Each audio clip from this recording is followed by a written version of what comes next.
छोटा सा एग्जांपल मैं आपको बताऊं कि जब कोई भी नया लड़का नई जॉब लगता है, गवर्नमेंट नौकरी लगता है, तो 2 साल वो प्रोबेशन पीरियड में रहता है। 2 साल उसे केवल खर्चा दिया जाता है कि वो अपने आप को मेंटेन करके रखे। तो यही सेम कंसेप्ट गोट फार्मिंग के और शीप फार्मिंग के अंदर भी है। साथियों, आज हम लोग पहुंचे हुए राजस्थान में हनुमानगढ़ जिले में। यहाँ पर एक डॉक्टर साहब हैं जिनका बहुत ही शानदार बकरी पालन भी है और साथ ही पशु प्रेमी भी हैं। और साथ में इनका जो चरखी दादरी में जो पशु मेला लगा था उसमें इनका जो गॉट है मेल, उसको फर्स्ट प्राइज से नवाजा गया। सर नमस्कार। सर नमस्कार, और आपके सभी दर्शकों को मेरा नमस्कार। मेरा नाम शंकरलाल है और मैं गांव रामगढ़, तहसील नौहर, डिस्ट्रिक्ट हनुमानगढ़, राजस्थान का रहने वाला हूं।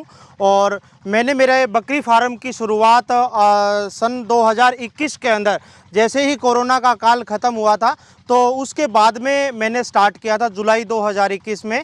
और आज का जो समय है, इस समय तक मेरे फार्म को लगभग 18 से 19 महीने का सफ़र हो चुका है। और मैंने मेरा फार्म हाउस आप देख सकते हैं चारों साइड में, अपने कैमरा को घुमा करके अपने दर्शकों को दिखा सकते हैं कि मेरा जो फार्म हाउस है, मेरा खेत जो है, मैंने इसी जगह पे मेरा गोट फार्म का सेटअप यहाँ पे कर रखा है। और सबसे मेन हमारे जो बॉडीगार्ड है, आप देख सकते हैं, ये बॉडीगार्ड भी हमने 2 रखे हैं। डॉग सबसे शानदार बॉडीगार्ड होता है, ताकि दरवाजे पे आपने बैठाया हुआ है इसको, ताकि कोई बाहर से आए तो हमें पता चल जाए कि हाँ, बाहर से कोई आ रहा है। एक सर, ये देख रहा हूँ, ये बड़ा बॉडीगार्ड भी आपने रखा हुआ है यहाँ पे। इसके अलावा कैमल भी हमारे पास, ऊंट भी हमारे पास है, क्योंकि हम जो खेती का कार्य करते हैं, कृषि का जो कार्य करते हैं, वो ऊंट के द्वारा हम करते हैं। जबकि ट्रैक्टर और मशीनरी का युग है, पर उससे हम मिनिमम काम करते हैं, बाकी जो मैक्सिमम काम है वो हम हमारे ऊंट के द्वारा करते हैं। तो आइए सभी साथियों, आपको ले चलते हैं हमारा जो फार्म है इसके अंदर, इसकी विजिट आपको करवाते हैं। हमारा जैसे कि मैंने बताया, जून 2021 के अंदर सिस्टम है वो स्टार्ट किया था। तो करने के बाद में पहले हमने केवल 25 गोट से काम शुरू किया था, 25 बकरियों से, सोजत नस्ल से काम शुरू किया। फिर धीरे धीरे जैसे जैसे बढ़ती गई और समय की मांग बढ़ती गई, बकरियों की जगह की, स्पेस की अलग अलग रिक्वायरमेंट बढ़ती गई, तो हमने पूरे सिस्टम को अलग अलग पार्टीशन में डिवाइड कर दिया, ताकि मेल अलग रहे, फीमेल अलग रहे, जो किडेड हैं यानी बच्चे वाली गोट हैं वो अलग रहे, बच्चे अलग से सेपरेट रहे, ताकि सिस्टम बढ़िया प्रॉपर तरीके से चल सके। तो सबसे पहला जो आप ये देख पा रहे हैं, ये हमारा किड्स का हमने एक प्रपोर्शन तैयार यहाँ पे कर रखा है। तो जो छोटे बच्चे, 6 महीने से कम एज के छोटे बच्चे जो रहते हैं, 1 दिन से लेकर के, इन बच्चों को हम यहाँ पे ओपन स्पेस के अंदर घूमने के लिए जगह देते हैं। इनको यहीं पे हरा चारा, यहीं पे इनको दाना और चारा यहाँ पे खिलाया जाता है। जी सर, एरिया क्या है आपके फार्म का? अपने फार्म का 80 फीट लंबाई है और 50 फीट इसकी चौड़ाई है। 80 बाई 50 का फार्म है और इसकी 150 गोट की इसके अंदर कैपेसिटी है। प्रेजेंट टाइम में अपने पास में 85 की इसके अंदर स्ट्रेंथ है। बिल्कुल सब आराम से इसमें रह रहे हैं। जी सर, यहाँ पूछना चाहूँगा, सफलतापूर्वक कर रहे हैं, आपको एक्सपीरियंस भी, आप एक वेटरनरी डॉक्टर भी हैं, जो नए युवा साथी हैं, जो पुराने लोग हैं, वो फार्म बंद कर देते हैं, फेल हो जाते हैं जी, तो क्या कारण रहता है सर, कहाँ चूक हो जाती है? फेल्योर के पीछे सबसे बड़ा कारण ये रहते हैं कि 1 या 2 जो कोई भी सक्सेस, जो भी एंटरप्रेन्योर होता है, नए जो साथी हैं उसको केवल देख करके उसकी कॉपी करने की कोशिश करते हैं, जबकि मेहनत उतनी नहीं करते। तो सबसे उसमें 2 से 3 चीज़ें। सबसे पहला आपका ब्रीड का सिलेक्शन, आपका एनिमल का सिलेक्शन। जो आप एनिमल और ब्रीड जो सेलेक्ट करते हैं वो कैसी है, उसकी क्वालिटी कैसी है। अच्छी क्वालिटी का माल है तो अच्छे रेट में निकलेगा, अच्छे रेट में निकलेगा तो अपने को रिटर्न अच्छा आएगा, तो फार्म कभी भी फेल नहीं होगा। नंबर 2, अपनी मेहनत। ज़्यादातर 90% लोग हमने ऐसे देखे हैं जो बकरियां ले आते हैं, एक बार पैसा लगा देते हैं, पर मेहनत नहीं करते। किसी दूसरे कैंडिडेट को अपने फार्म पे रख लेंगे कि तू संभाल, और हम कोई दूसरे काम में इन्वॉल्व रहते हैं। तो ऐसा गोट फार्म के अंदर तो बिल्कुल भी पॉसिबल नहीं है। किसान या पशुपालक या जो भी नया उद्यमी गोट फार्मिंग करना चाहता है, तो उसे उसके साथ में अटैच रहना सबसे ज़्यादा ज़रूरी है। मैं ये नहीं कहता कि वो पूरा काम खुद करे, वो किसी लेबर से भले ही काम करवाए, पर उसकी मॉनिटरिंग जब तक प्रॉपर नहीं होगी तो गोट फार्म है वो सक्सेस नहीं होगा। सर, बिजनेस, आप एक तरह से बिजनेस है ये, और बिजनेस बिना मुनाफे के अधूरा है। तो मुनाफा बताइए कितना आप इसे ले रहे हैं? वैसे तो देखिए, जब कोई भी बिजनेस आप स्टार्ट करते हैं, या सबसे मेन छोटा सा एग्जांपल मैं आपको बताऊं कि जब कोई भी नया लड़का नई जॉब लगता है, गवर्नमेंट नौकरी लगता है, तो 2 साल वो प्रोबेशन पीरियड में रहता है। 2 साल उसे केवल खर्चा दिया जाता है कि वो अपने आप को मेंटेन करके रखे। तो यही सेम कंसेप्ट गोट फार्मिंग के और शीप फार्मिंग के अंदर भी है। 2 साल तक आपको रिटर्न मिलेगा, पर आपका जो खर्चा निकलेगा उतना ही मिलेगा। कोई ज़्यादा बड़ा बेनिफिट 2 साल तक गोट फार्मिंग में नहीं है। 2 साल आप सर्वाइव कर गए तो उसके बाद में आपको 60% तक इसके अंदर बेनिफिट है। जैसे सालाना आपके 10 लाख रुपए की इनकम है तो 4 लाख रुपए खर्चा और 6 लाख रुपए का सालाना आराम से आप 50 बकरियों से आराम से 6 लाख रुपए सालाना कमा सकते हैं नॉर्मल ब्रीडिंग सेटअप पे। यदि आपके पास में अच्छी ब्रीड है, अच्छी क्वालिटी वाले आपके पास में गोट्स हैं अच्छी नस्ल की, तो उसमें फिर कोई ऐसा अंदाज़ा नहीं है। मैंने ऐसे ऐसे साथी भी देखे हैं जो एक एक महीने का बच्चा 1-1 लाख रुपए का सेल करते हैं। तो अच्छा सिस्टम अच्छा है, ब्रीड का सिलेक्शन अच्छा है, तो आप करोड़ों रुपए गोट फार्मिंग के माध्यम से छोटी सी जगह के अंदर कम से कम इन्वेस्टमेंट में आप प्राप्त कर सकते हैं। आजकल ट्रेनिंग के नाम पे लोगों को बड़ा बेवकूफ़ बनाया जा रहा है, पैसे लूटे जा रहे हैं। जो चीज़ें हैं जो सीखनी चाहिए बिल्कुल वो नहीं ना सीख पा रहे हैं और ना वो सिखा रहे हैं। हाँ, तो थोड़ा आप एक्सपीरियंस अपना साझा करिए, क्या सीखना चाहिए, कहाँ से ट्रेनिंग लेनी ये चाहिए? एक बहुत ही महत्वपूर्ण आपने क्वेश्चन पुटअप किया है। गवर्नमेंट की स्कीम्स में भी यदि कोई अप्लाई करता है तो भी ट्रेनिंग सर्टिफिकेट चाहिए होता है, और हमने ऐसे बहुत से प्राइवेट प्लेयर देखे हैं जो 10 बकरी पाल करके और बिल्कुल ट्रेनिंग स्टार्ट कर देते हैं और 5-5 या 10-10 हज़ार रुपये लोगों से लेना शुरू कर देते हैं। 3 दिन की ट्रेनिंग करवाते हैं, 2 दिन की ट्रेनिंग करवाते हैं। ऐसी ट्रेनिंग में हो सकता है उनमें से अच्छी भी हो, पर ज़्यादातर मैं नहीं मानता कि उस तरह का सिस्टम है वो किसानों के लिए ज़्यादा फायदेमंद होगा। गवर्नमेंट के ऐसे बहुत से संस्थान हैं, जैसे सबसे बड़ा सेंट्रल गवर्नमेंट का CIRG मखदूम मथुरा के अंदर है।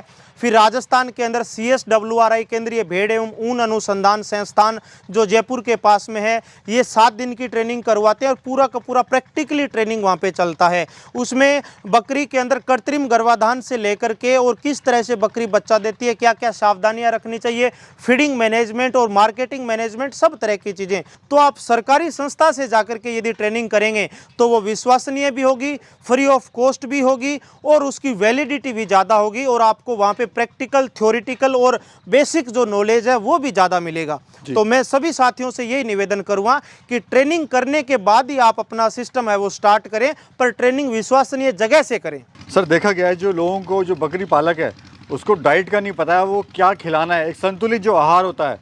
मैंने देखा आपके फार्म पे आप संतुलित आहार उसको दे रहे थे, पूरा बना रहे थे। थोड़ा गाइड करो सर, हमारे नए जो फार्मर हैं, जो पुराने फार्मर हैं उनको। फीड से रिलेटेड क्योंकि मैं खुद एक डॉक्टर हूं तो मेरे पास में काफ़ी पशुपालकों के, बकरी पालकों के फ़ोन आते रहते हैं कि भाई हम किस तरह का फीडिंग प्लान गोट फार्म के लिए करें, हमने नया स्टार्टअप तैयार किया है तो कौन सा चारा खिलाएं, कौन सा बेस्ट रहेगा। तो तमाम तरह के क्वेश्चंस रहते हैं जैसे कि आपने बताया। तो मेन जो भी फार्म की कॉस्ट होती है, फार्म तो आप एक बार स्टार्ट कर लोगे, कोई बड़ी बात नहीं है, पर आपका जो फीडिंग मैनेजमेंट है वो यदि प्रॉपर नहीं होगा तो अपना सिस्टम है वो ज़्यादा लंबा चलने वाला नहीं है। तो इसीलिए फीडिंग मैनेजमेंट को बहुत ध्यान में रखते हुए अपने को 3 से 4 फीड से रिलेटेड ऐसी बातें जो ध्यान में रखनी चाहिए। नंबर 1, जो अपन चारा खिला रहे हैं तो चारा 2 तरह का होता है, हरा चारा और सूखा चारा। तो सूखे चारे के अंदर अपन ग्वार का चारा, मूंग का, मोठ का, चने का, या राजस्थान के अलावा जो क्षेत्र है MP, महाराष्ट्र, गुजरात है, वो जो क्षेत्र है उसके अंदर तुअर का जो चारा आता है और जो पल्सेज, दूसरी पल्सेज हैं उनका जो चारा आता है वो खिला सकते हैं। पंजाब और हरियाणा के अंदर काफ़ी ऐसे किसान हमने देखे हैं जो गेहूं का चारा जो गाय भैंस को खिलाते हैं वो भी बकरी को खिलाते हैं और उससे भी बकरी आराम से चल जाती है। हरे चारे के अंदर सीजनल जो हरा चारा है वो बकरियों को यदि थोड़ा मिल जाता है तो हरे चारे की डिमांड है उनकी पूरी हो जाती है। हरे चारे में काफ़ी ऐसे न्यूट्रिएंट्स रहते हैं तो उसकी शरीर की पूर्ति को पूरा करते हैं। तो थोड़ा हरा चारा भी बकरी को मिल जाए तो ज़्यादा बेटर रहता है। साथ ही साथ में यदि अपन दाने की बात करते हैं तो ज़्यादातर तो खर्चा आता है वो दाने पे आता है, और दाना बहुत से ऐसे पशुपालक या बकरी पालक है जो दाना तो खिलाते हैं पर उनको ये पता नहीं है कि किस टाइम पे बकरी को प्रोटीन रिच दाना खिलाना है या किस टाइम पे बकरी को कार्बोहाइड्रेट रिच दाना खिलाना है। तो दाने की जो क्वांटिटी है और क्वालिटी है दोनों को ध्यान में रखते हुए यदि अपने अपने सिस्टम में दाना खिलाएंगे तो बकरियों के लिए भी बेनिफिट है और अपने लिए भी वो इकोनॉमिक रहेगा। एक यदि एडल्ट बकरी है तो उसे लगभग 200 से 250 ग्राम दाना दिन में खिलाते हैं तो उसके बॉडी की रिक्वायरमेंट है वो पूरी हो जाती है। आपका एडल्ट बक है, ब्रीडर है, तो उसे लगभग 400 ग्राम से 500 ग्राम दाना खिलाते हैं।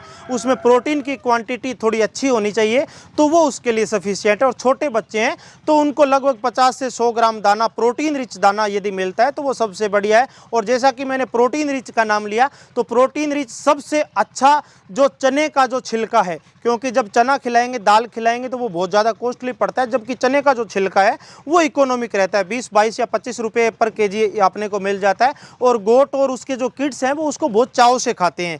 तो वो अपन गेहूं के साथ में, बाजरे के साथ में, मक्का के साथ में, किसी के भी साथ में मिक्स करके और उनको खिला सकते हैं। सर, देखा गया है जो गांव के युवा वो आज गुमराह हो रहे हैं, वो शहर की तरफ भाग रहे हैं जी, 20 से 25 हज़ार रुपये नौकरी के लिए, बिल्कुल। जबकि अगर वो मेहनत करें, गांव में ही बहुत कुछ है। बिल्कुल बिल्कुल। तो क्या आप कहना चाहते हैं ऐसे युवाओं के जो आज भटक रहे हैं? ऐसे युवा साथी जो आज के टाइम में पढ़ लिख करके भी जिनको रोज़गार नहीं मिला, जिसे सामान्य भाषा में बेरोज़गार बोला जाता है, तो मैं ये नहीं कहूँगा कि कोई बेरोज़गार आज के टाइम में है। यदि अपनी लगन, मेहनत के साथ में, इच्छा शक्ति के साथ में कोई भी युवा गोट फार्मिंग में, सी फार्मिंग में, पोल्ट्री फार्मिंग में, डेयरी फार्मिंग में काम करना चाहता है, तो वो खुद रोज़गार प्रोवाइडर बन सकता है। बिजनेस, अपना अच्छा बिजनेस स्टार्ट करके दूसरे साथियों को रोज़गार देने वाला बन सकता है। ऐसे ही जैसे मैंने बताया कि ऐसी गवर्नमेंट की तमाम स्कीम्स हैं, उनका फ़ायदा लेकर के और अच्छा सिस्टम स्टार्ट करे तो बहुत फ़ायदा। ऐसे काफ़ी ऐसे एंटरप्रेन्योर मैंने देखे हैं जो बीटेक करने के बाद में, पीएचडी तक की पढ़ाई करने के बाद में, मेडिकल लाइन की पढ़ाई करने के बाद में, या बिजनेस से अच्छा प्रॉफिट कमाने के बाद में, या विदेशों से अपनी जॉब छोड़ने के बाद में और अपने प्रदेश में, देश में, गांव में आकर के, अपने खेत खलिहान में आकर के और भेड़ बकरी पालन का काम अच्छे स्तर से करते हैं, या मुर्गी पालन का काम अच्छे लेवल पे करते हैं। और अच्छा बिजनेस उन लोगों ने, जो इस फील्ड के लोग नहीं हैं, उन्होंने इतना अच्छा सिस्टम स्टार्ट कर दिया। तो एक बेसिक किसान परिवार से जो जन्मा पला बड़ा लड़का रोज अपना अच्छा सिस्टम है इसमें स्टार्ट कर सकता है, और एक अच्छा ट्रेनिंग लेकर के बहुत बढ़िया सिस्टम है वो चलाया जा सकता है। इससे अच्छा रिटर्न भी इस बिजनेस के अंदर 60% तक रिटर्न अच्छा मिल जाता है। जी, बहुत बहुत धन्यवाद सर आपका, आपने समय दिया और इतनी अच्छी जो महत्वपूर्ण जानकारी है वो लोगों तक पहुंचाई, साझा करी। बहुत बहुत धन्यवाद सभी दर्शकों का, और आप स्पेशल हमारे यहाँ पे चल करके आए, आपका भी बहुत बहुत धन्यवाद।